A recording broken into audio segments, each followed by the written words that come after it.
लेकिन अब तुम ही सोचो कि जिस घर में देवता और राक्षस एक ही साथ रह रहे हो वो घर कैसा होगा। ये समझो कि बड़ा कलेश रह रहा था, दोनों टाइम लड़ाई झगड़ा कलेश। अब ऐसी परिस्थिति में देवता लोग थोड़ी बेचारे कमजोर पड़ते जा रहे हैं। दे राक्षस कहते हैं जो अनरीत करता है, जो गलत के रास्ते पे चलता है, उसे सफलता जल्दी मिलती है।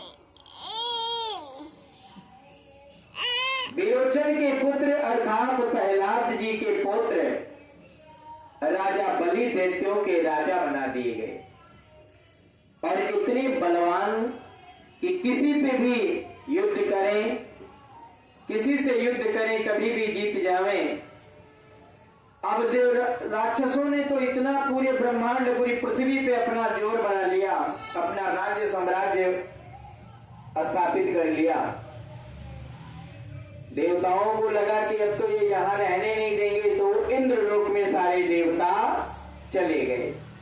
लेकिन कहते हैं कि ये कलयुग है, उस युग में भी यही बात होती, जितना जिसके पास हो जाता है वो उतना ही और ज्यादा इच्छा रखने की कोशिश करने लगता है। सबसे बड़ा सुख यही है कि जितना आपके पास है उतने में खुश यदि रहने की कोशिश करो तो दुनिया में तुम्हें कोई भटका ही नहीं सकता है।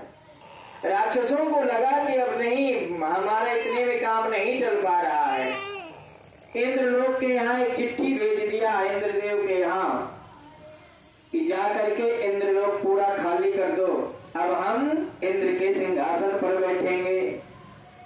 राजा बलि का खत लेकर के जब जाते हैं इंद्र देवता के सामने, इंद्र ने मना ही किया। इतने में चारों तरफ से इंद्रलोक को देवता राक्षसों ने घेर लिया। अब तुम्हारे घर पे आकर के कोई तुमसे कुछ कहे तो घर में से तो निकलना ही पड़ेगा। देवता भी अपने अस्त्र शस्त्र लेकर के बाहर निकल आए और इतना घमासान घोर संग्राम जब दोनों पक्षों में होता है, कई वर्ष तक निकल जाते हैं। कभी देवता हारते हैं, कभी राक्षस हारते हैं। युद्ध खत्म होने का नाम नहीं ले रहा। बहुत समय व्यतीत होने के बाद राक्षसों को लगा कि हम जीत जाएंगे और वास्तविक रूप से वो जीतने लगे। जब देवताओं को लगा कि हम हार जाएंगे तो वो इंद्र का सिंहासन भी छोड़ करके और जा करके गुफा कंदराओं में निवास कर लिया। अब राजा बलि स्वयं जाकर के इंद्र के सिंहासन पर बैठ जाते हैं और जो जो देवता लोग कर रहे थे अपने एक एक राक्षस को उस पे लगा दिया। वासी इंद्र का काम तुम करोगे, जो वरुण का काम तुम करोगे, अग्नि का काम तुम करोगे, है ना, सबको लगा दिया। इधर अदिति माता बहुत दुखी हो गई। जब बालक दुखी होता है तो माँ पहले दुखी हो जाती है। ऐसी परिस्थिति में जब अदिति माता बहुत दुखी हो गई, अब लड़ भी नहीं सकती कि चल करके राजा तो इन्होंने क्या काम किया। चित्रोड़गिर पर्वत पे माँ भगवती अपने आप को अलग कर लेती हैं देव माता और विष्णु भगवान की आराधना में लग जाती हैं। घनघोर जंगल में एकात्रित होकर के जब खूब तपस्या में लग जाती हैं, उनको पता है कि जो हमारे पुत्रों पे इतना घोर संकट आया है, इस संकट का समाधान तो केवल विष्णु भगवान ही कर सकते हैं। पहले कुछ दिन फल खाया, दूध पिया, जल पिया, 2-4 साल 10 साल निकल गया तो अदिति माता पैर के एक अंगूठे पर खड़ी हो गई। और जब ऐसी घनघोर तपस्या करने लगी, इधर दैत्यों को पता चल गया, राक्षसों को पता चल गया कि अदिति माता अगर भगवान को प्रकट कर लेगी तो हम हार जाएंगे। राक्षस तो करते, राक्षस स्वभाव वाले, ध्यान देना, ये पहले राक्षस करते थे। आज के युग में जो राक्षसी स्वभाव के हैं वो ऐसे करते हैं। बदला नहीं है कुछ भी। आज भी तुम्हें दो स्वभाव वाले, एक अच्छे स्वभाव वाले, दैत्य स्वभाव वाले और एक राक्षस स्वभाव वाले, देवता स्वभाव वाले, राक्षस स्वभाव वाले, देवता स्वभाव वाले, राक्षस स्वभाव वाले। जब देखा, देखने के बाद में इन्होंने अपना रूप, जितने भी दैत्य थे, राक्षस थे, इन्होंने देवता का रूप धारण करके अदिति माता के पास पहुंच गए। मैया, किस लिए तपस्या कर रही हो? क्या कारण है? हम लोग तो ठीक हैं, हमसे तुम्हारा ये दुख देखा। देखो ये है राक्षस, ये तपस्या भंग करने के लिए आए हैं। तुम्हारे भी जीवन में जो तुम तपस्या कर रहे हो, जो अच्छा कर्म कर रहे हो, जो नेक कर्म कर रहे हो, ऐसे राक्षस आएंगे रूप बदल बदल करके, तुम्हारी भी तपस्या को भंग करेंगे, तुम्हारे भी नियमों को भंग करेंगे। लेकिन जब तुम पुख्ते तरीके से जुड़ जाओगे तो कोई कितना भी राक्षस प्रयास कर ले, तुम डिस्कनेक्ट हो ही नहीं सकते। अदिति माता को जब से मस्त नहीं हो रही है, राक्षसों ने खूब जोर लगा लिया वेश बदल बदल करके, लेकिन कौन उनका बाल बांका कर पावे। राक्षसों को लगा कि अब तो ये जागेगी है नहीं, मेरा कहना तो सुनेगी नहीं, इसलिए पूरे जंगल में आग लगा दिया। जब जंगल में आग लगा दिया तो तुरंत जैसे जंगल में आग लगता है, भगवान विष्णु के चक्र तुरंत सुदर्शन चक्र वहां पर प्रकट होकर के और अदिति माता की रक्षा में लग जाता है। बोल विष्णु भगवान की। बाकी जो आग लगाने गए थे वही जलने लगे, लेकिन सुदर्शन चक्र एक चिंगी, एक दाना अग्नि को अदिति माता के पास नहीं देने देना है। ध्यान देना, ये बिल्कुल सत्य बात है। जब तुम्हारी भक्ति इतनी पक्की हो जाएगी और भगवान जब तुम्हारी रक्षा करने लगेगा तो ये संसार के निशाचर लोग तुम्हारा बाल नहीं बांका कर पाएंगे। लिख के ले लो। इतनी सब कुछ कथा श्रवण करने के बाद इन्होंने पूरा छल बल अपना लिया, लेकिन मां भगवती का तपस्या भंग नहीं कर पाए। जब भंग नहीं कर पाए, स्वयं अग्नि में जल करके भस्म हो गए। इतनी कथा पूछने के बाद ऋषि कहने लगे कि हे सूर्य जी, बड़े आश्चर्य की बात है कि अदिति माता आग में जली ही नहीं, अपितु राक्षस लोग जल गए। सूर्य जी भगवान कहने लगे कि इसमें आश्चर्य की क्या बात है। जा परे कृपा राम कई होई, ता परे कृपा करई सब कोई। जा परे कृपा राम कई होई, ता परे कृपा करई सब कोई। मंगल भवन अमंगल हारी, प्रभु सुदशरथ अजुर कारी।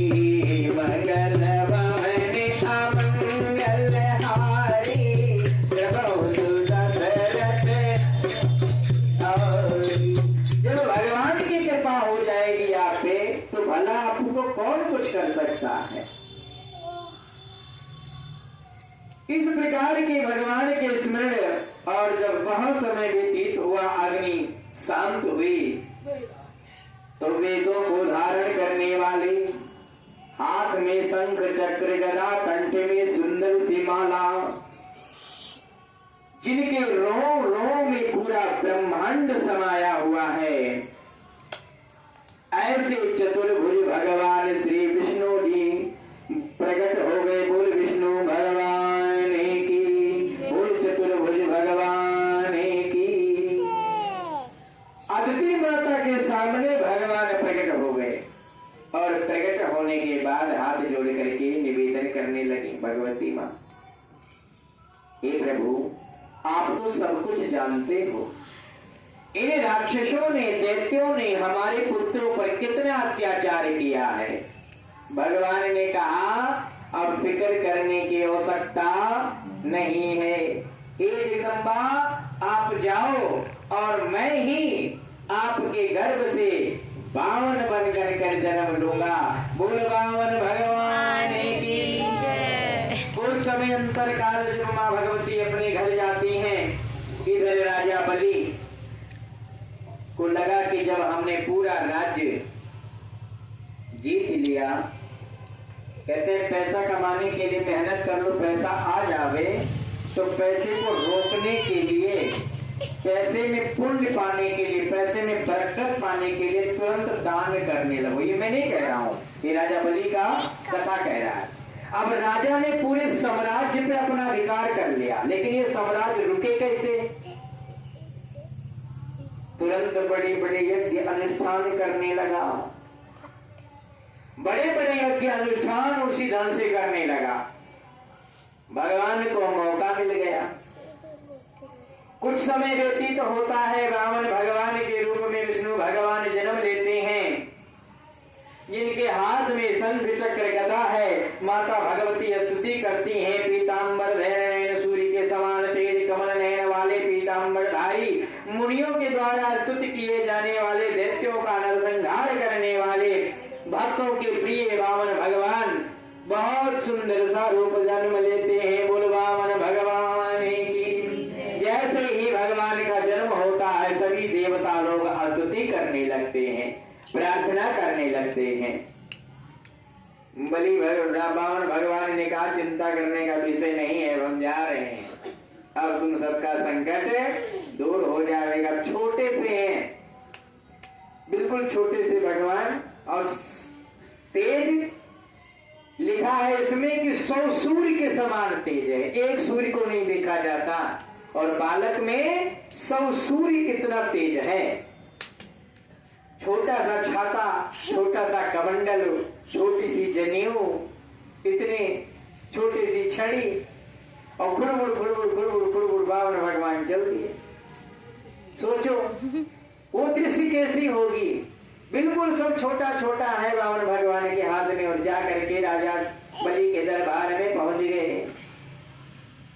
राजा बलि सिंहासन से देखते ही साथ खड़ा हो गया। इतना छोटा बालक,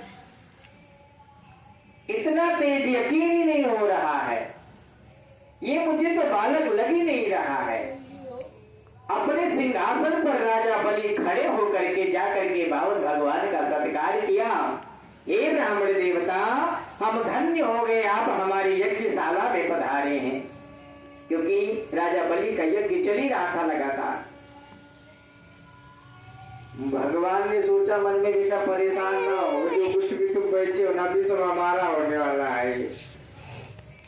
बताइए कि मैं आपकी क्या सेवा कर सकता हूँ। भगवान ने कहा, देखो मैं बहुत संतुष्ट ब्राह्मण हूँ, मैं कभी ज्यादा कुछ मांगता नहीं किसी से, और ना मेरे अंदर कोई लोभ है। आप चिंता ना करें, यदि आप शादी के लिए आए तो विवाह करवा देंगे बोंगा ढूंढ के।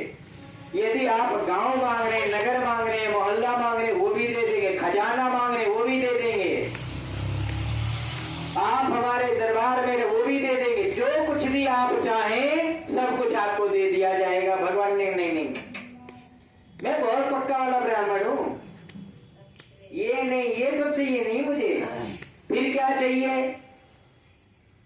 भगवान ने कहा, मुझे मेरे पैरों से केवल 3 पग भूमि चाहिए।